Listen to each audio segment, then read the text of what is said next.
ખેડા જિલ્લાના ઠાસરા તાલુકાના રાજકારણમાં આવ્યો મોટો ગરમાવો. માસરા ગ્રામના સરપંચ સામે અવિશ્વાસની દરખાસ્ત મંજૂર કરાઈ. માસરા ગ્રામ પંચાયતના 11 પૈકી 8 સભ્યોએ સરપંચ વિરુદ્ધ મતદાન કર્યું. બહુમતીથી દરખાસ્ત પસાર થતાં મહિલા સરપંચ પદભ્રષ્ટ કરાયા. સરપંચ કૈલાશબેન સોલંકીની મનમાની સામે સભ્યોમાં રોષ જોવા મળ્યો.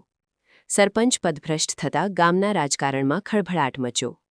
સભ્યોને વિશ્વાસમાં લીધા વગર કામગીરી કરતા હોવાના આક્ષેપ કરાયા. સોલંકી મંડળ વખતથી માસરા ગામના 8મા વોર્ડના સભ્ય સરપંચ વિરુદ્ધ અવિશ્વાસની દરખાસ્ત કરવી પડી, શું કારણ? સરપંચે 4 વર્ષમાં મને એક જ બી કામ આવ્યું છે. અત્યાર સુધી કોઈ બી કામ આવ્યું નથી. મારા જે આરસીસીનું પહેલું આરસીસીનું કોઈ કામ મારું કર્યું નથી. કેટલા સભ્યોએ અવિશ્વાસની દરખાસ્તમાં સહી કરી? 8 સભ્ય. સોલંકી હસમુખ રહીજીભાઈ, માસરા, તાલુકો રાસરા, જિલ્લો ખેડા. આપ કયા વોર્ડના સભ્યો છે? 5મા વોર્ડ. કાલે સરપંચ વિરુદ્ધ અવિશ્વાસની દરખાસ્ત થઈ, એને લઈને શું કહેશો? એમાં એવું હતું કે સાહેબ સરપંચ સભ્યનું પહેલું કંઈ મામા તૈયાર નથી અત્યારે. અને બીજી વાત કે હું 5મા વોર્ડનો સભ્ય છું અને હાલ અત્યારે એવાય મારા વોર્ડમાં 2 કામ કર્યા હતા લગીને 4 વર્ષની અંદર. બીજું કંઈ કામ કરવા તૈયાર નથી.